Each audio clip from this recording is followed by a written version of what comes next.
Olá, pessoal. Me chamo Geise e você está ouvindo o Clima em Pauta, o podcast que conecta ciência, meio ambiente e nosso dia a dia. No episódio de hoje, vamos falar sobre as queimadas na Caatinga. Mas por que essas queimadas acontecem e como podemos enfrentá-las? Fica com a gente que hoje tem informação, entrevista e muita coisa para pensar. A Caatinga é um bioma exclusivo do Brasil. Ela ocupa cerca de 10% do território nacional, principalmente no Nordeste.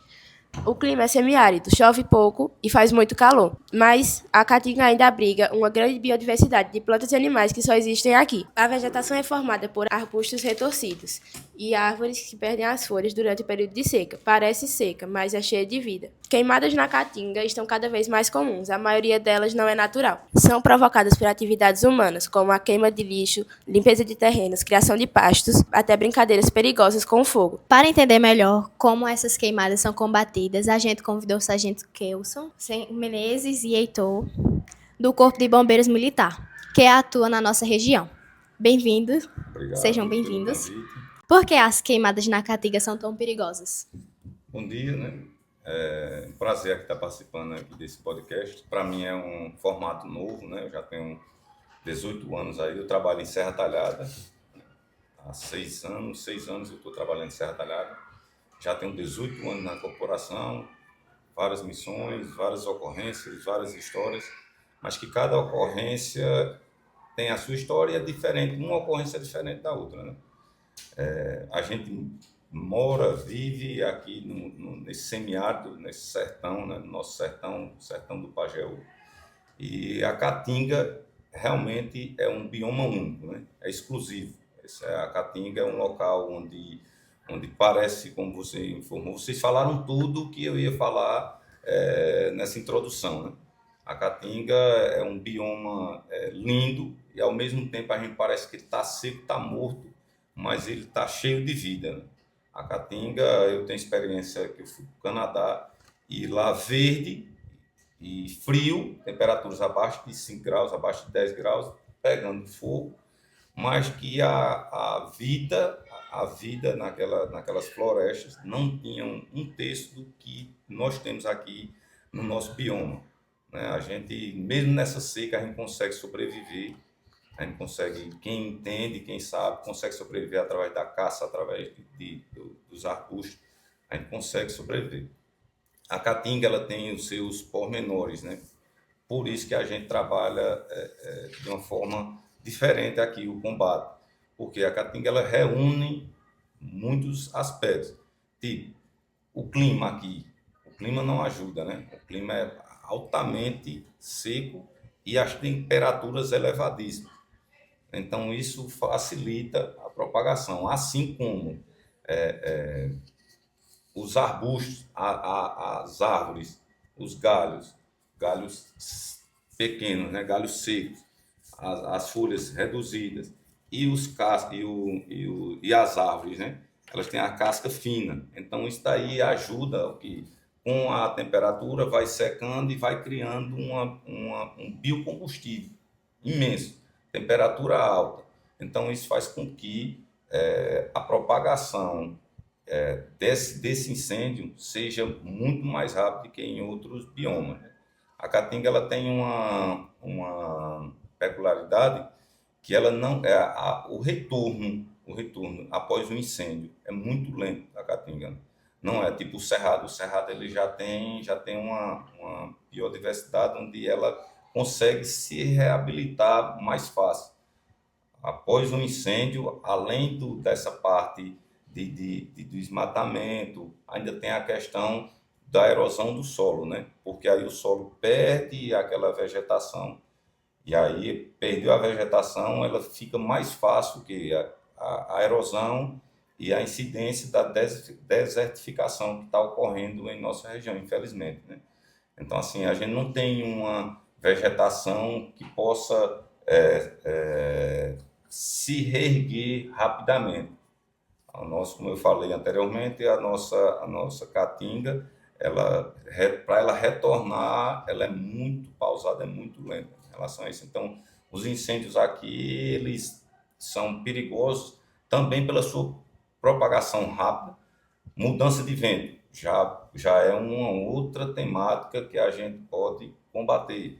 Então, são aspectos diferentes no combate aqui na nossa Caatinga. Quais são as principais causas das queimadas que vocês registram aqui na região? Veja, os principais causadores, né? Os principais causadores somos nós, né? Somos nós, os humanos, né? Acho que 95%. Como eu falei, lá no Canadá, os causadores, a maioria dos causadores de incêndio eram os raios.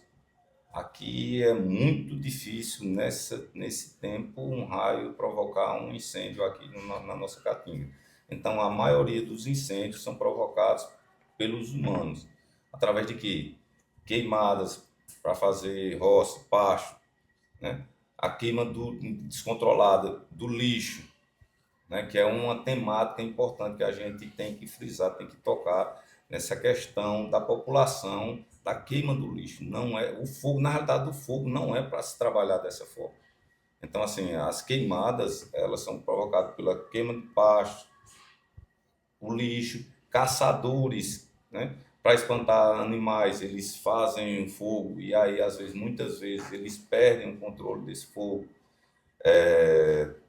A questão também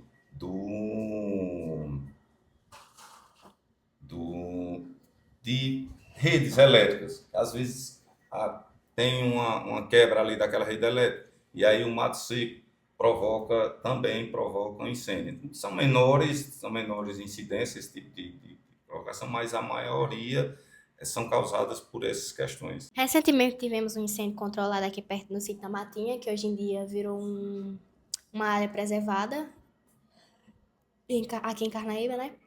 E como é feita a atuação do Corpo de Bombeiro nesses casos? Veja, especificamente eu não posso falar muito dessa ocorrência, porque como eu falei, eu não trabalho nessa parte operacional, né? Eu trabalho lá em Serra Talhada, quem atendeu essa ocorrência foi o pessoal de Afogados. Mas, por experiência, uma ocorrência, liga para o 193, o 193 repassa essa ocorrência para Afogados, cai lá na central em Serra Talhada, eles acionam Afogados vem uma guarnição. Essa guarnição, não sei, acho que composta por 3 ou 4, porém, se necessitar, a gente pede mais apoio. Por se tratar de uma área de preservação, com certeza foi muito difícil o combate, porque tem muito material biocombustível, né? Que é um material seco, então deve ter sido uma ocorrência bastante difícil e prolongada, né? Mas que eu acredito que ele tenha tido sucesso. Eu acho que vocês devem ter feito parte. Eu acho que muitas das vezes a sociedade mesmo, o pessoal da região, os ribeirinhos ajudam nessas ocorrências, a gente pede o apoio através de carro-pipa, através de trabalho manual mesmo do pessoal que, às vezes, a pessoa, dona da terra que colocou o fogo também vai lá, ajuda, também não, muitas das vezes ajuda. E, assim, maiores detalhes dessa ocorrência eu não tenho como repassar, porque eu não estava, mas eu imagino que essas ocorrências, ou essa ocorrência específica, não deve ter sido fácil, não, mas deve ter logrado isso. Quais os meses que o sertão do Pajeú fica mais vulnerável a esses incêndios? Veja, aqui no nosso sertão do Pajeú, no nosso semiárido, né? Os meses de agosto, setembro, outubro, novembro são os meses de maior incidência de ocorrências de incêndio em vegetação, né?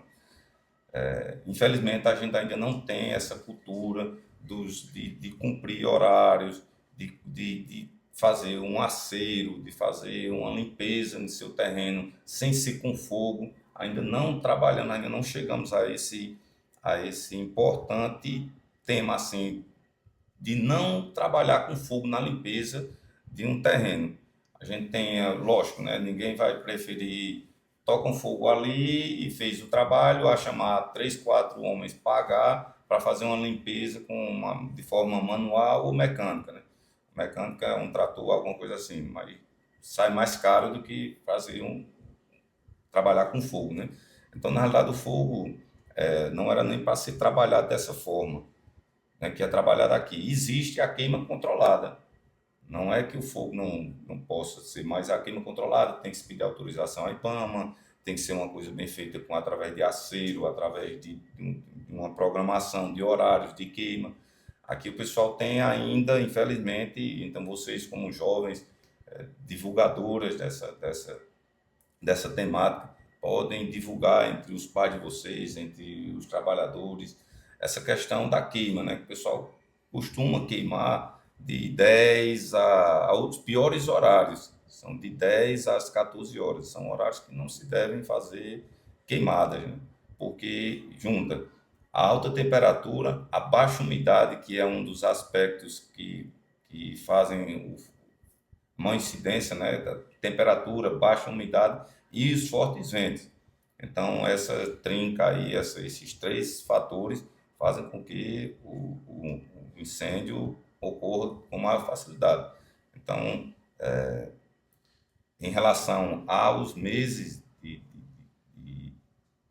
de maior incidência de focos de incêndio, são esses meses mais quentes, os meses mais quentes e secos, com temperaturas acima dos 30 graus e umidade abaixo dos 30.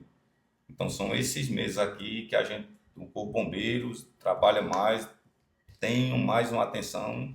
Inclusive, a gente, como Corpo de Bombeiros, a gente tem uma equipe, inclusive a gente está escalado nela hoje, para esses incêndios em vegetação em áreas rurais. Então, são áreas onde o caminhão da gente não entra, aí a gente vem com um caminhão ou vem com um carro menor, que é mais acessível, e a gente tem trabalhado bastante nessa questão da conscientização, né? Que é mais importante do que o fato de ir lá e combater, porque essas queimadas, elas não trazem só prejuízo momentâneo, né? Ela traz um prejuízo tanto socioambiental, econômico, social. Então, não é, a gente não trabalha, nosso foco não é apagar somente o incêndio, né? Trabalhar essa parte de conscientização também. Mas, voltando à sua pergunta, são esses meses, de agosto a novembro. Heitor e Menezes, como vocês são novos no Corpo de Bombeiros, como é que está sendo a experiência de vocês atuando? Eu faço pouco tempo, né, que entrei, a nossa turma se formou no final de julho, aí começou agosto, e até agosto, metade de setembro, a gente não tinha vindo para cá. A gente trabalhou na região metropolitana e não tem essa questão da caatinga, né? Lá é mais atendimento pré-hospitalar, na parte de incêndio estrutural, vazamento de GLP.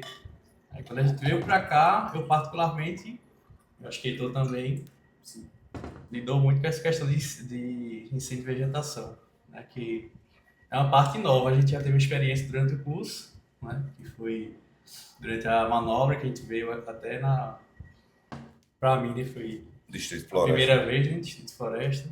Trabalhou com a parte de instrução, de combate a incêndio e vegetação, né? E aí, a partir desse momento que eu tive algumas experiências, né? Não tive nenhum grande incêndio, acho que o maior que eu peguei até agora foi lá em Triunfo. Na Serra do Burocotó, né? Isso, lá o incêndio é outro patamar ali. Aí, a experiência que eu tive foi essa, né? Um grande incêndio, para mim já me deu uma experiência interessante na área, mas aí como o sargento falou, né? Propriedade, a gente vai pegando com o tempo e dominando o conteúdo aí. É igual o ministro falou aí também, essa questão do incêndio e vegetação. A gente teve a formação durante o curso para isso também, né? Questão da manobra que a gente passou aqui em Serra Talhada e acabou preparando a gente para isso também. Acredito que o combate é um pouco diferente do combate na área urbana, no caso. Justamente por causa da questão do equipamento que a gente vai utilizar, do meio que a gente vai também para essas ocorrências. Mas, tranquilo. Em Serra Talhada, qual foi o maior incêndio que o senhor já combateu? Veja, Ou em qualquer área, não, qualquer assim, estado a que você atua? gente, eu costumo dizer, quando eu estou de serviço, as piores ocorrências, maiores ocorrências foram no meu serviço. Teve um incidente na Mata da Pimenteira, que é uma reserva, que se eu não me engano, eu não estou falando aqui, eu acho que é uma reserva, não sei se é federal, não posso dizer que propriedade, mas é uma reserva ambiental. E aí foram queimar um lixo e aí perder o controle. E é um dos recados que a gente costuma repassar, né? Essa queima do lixo, ela tem que ser, não tem que nem que existir. É pegar um reservatório e deixar no local, que depois o próprio morador deixe em um local específico, mas não use o fogo para fazer esse tipo de queimada, né? E aí perdeu-se o controle e foi um incêndio de grande proporção. Teve que vir helicóptero do Recife, a gente trabalhou com forças amigas, como o Pré-Fogo, a gente foi virando turnos e mais turnos, e fora o desgaste e a perca ambiental que foi imensurável, né? Então esse foi um dos maiores incêndios, eu acho que o maior incêndio que houve na nossa região. Já participei de vários incêndios, assim, tipo, como eu estava dizendo aqui a eles, de ser acionado 10 horas da manhã e só chegar no quartel 6 horas da noite. Mas por especificidade da região, era em montanha, aí em serra. Então, assim, é mais difícil o tipo de combate, né? Mas são vários anos de experiência, né? Um que marcou foi esse da Pimenteira. Além de ligar para o 193, o que mais a população pode fazer para prevenir as queimadas? E o que ela também não deve fazer? Veja, o que ela pode fazer? Ela liga para o 193. Quanto mais rápido essa ligação, né? A gente costuma ter, porque a gente, vou dizer essa pergunta assim, a gente costuma, a população liga para o 193, a gente pede um vídeo ou pede uma confirmação devido aos trotes. Além do trote ser crime, a gente tem trabalhado muito, porque a gente às vezes tira uma viatura de um local para ir atender uma ocorrência e chega lá é trote. Então a gente liga, a população liga, a gente atende essa ligação. Então quanto mais rápido vocês ligarem, não só é quando o fogo tiver, não. Vocês podem ligar para uma queima ilegal, agora que vocês são estudantes, vocês estão mais aprofundados nesse tema. Vocês não é que só tem um incêndio aqui, não. Vocês estão vendo ali caçadores, aqui vocês moram aqui na zona rural, vocês estão vendo caçadores fazendo fogo, liga com o 93, vocês podem fazer essa denúncia, tá entendendo? Então, assim, quanto mais rápido ligar, mais ágil vai ser o combate, menor os danos, né? Então, essa questão vocês têm que frisar bem, porém vocês liguem com certeza. Não, o trote, além de crime, não é benéfico para a nossa população, ou para a nossa atividade, né? O que vocês podem fazer? A limpeza de terreno, de uma forma, como eu falei, não usando fogo. Vocês podem, como eu falei, denunciar, né? Vocês não podem fazer ao contrário, né? Não queimar lixo. Se for fazer uma queimada de um terreno, façam aceros, deixe os terrenos limpos. Porque, assim, você às vezes vai fazer uma queimada, mas você não se verifica um acero, né? Um acero é um local onde você vai dar um espaço entre uma mata e outra, de forma vulgar, né? De uma mata e outra, para que esse fogo não passe para outro local, né? Então, são temas, portanto, outra coisa, mês de junho, a fogueira, né? Soltar, principalmente aqui na zona rural, soltar fogo, soltar balões, como eu falei, a fogueira. Às vezes o pessoal faz fogueira, mas deixa lá as brasas, a cinza. Aí, tipo, num período desse, eu vou fazer uma fogueira, eu vou deixar, não apago completamente, né? Eu deixo lá e vou embora. Aí vem um vento forte, leva, e aí você já sabe o que é que vai acontecer. Então são ações mínimas que vocês podem ajudar bastante, não só o Corpo Bombeiro, né? Mas a nossa Caatinga. Queria agradecer pelas orientações compartilhadas. Essas informações são muito importantes e muito obrigada por essas informações que vocês passaram do nosso bioma. Ok, meninas. O Corpo Bombeiro está à disposição, está aberto aí não só para vocês dessa escola, mas para toda a população pernambucana, né? A gente fica feliz aí pelo convite. Não se furtem em nos chamar para esse tipo de ação que a gente acha importante, a gente acha de grande valia esse tipo de ação, né? Vocês são jovens, vocês têm aí um futuro e com certeza vocês vão ajudar bastante aí na propagação desse tema, né? Que é o incêndio na nossa caatinga, que danifica tanto o nosso bioma. As queimadas na caatinga prejudicam a biodiversidade, aumentam os gases do efeito estufa e pioram o clima. Essas ações contribuem diretamente para as mudanças climáticas, aumentando o período de seca e deixando as temperaturas mais altas, além de afetar diretamente os biomas do equilíbrio ecológico e das pessoas que vivem nesses espaços. Algumas ideias incluem fazer campanhas de conscientização, ensinar técnicas de manejo sustentável, valorizar a caatinga como parte da nossa identidade e adotar práticas que ajudem a reduzir os impactos das mudanças climáticas, como o reflorestamento e o uso consciente de água da terra. Se você gostou desse episódio, compartilhe com amigos, familiares e vizinhos. Vamos espalhar a ideia de que o fogo não é brincadeira e que a caatinga merece respeito e proteção. Esse foi o podcast com os alunos da Escola Padre Federico. Até a próxima!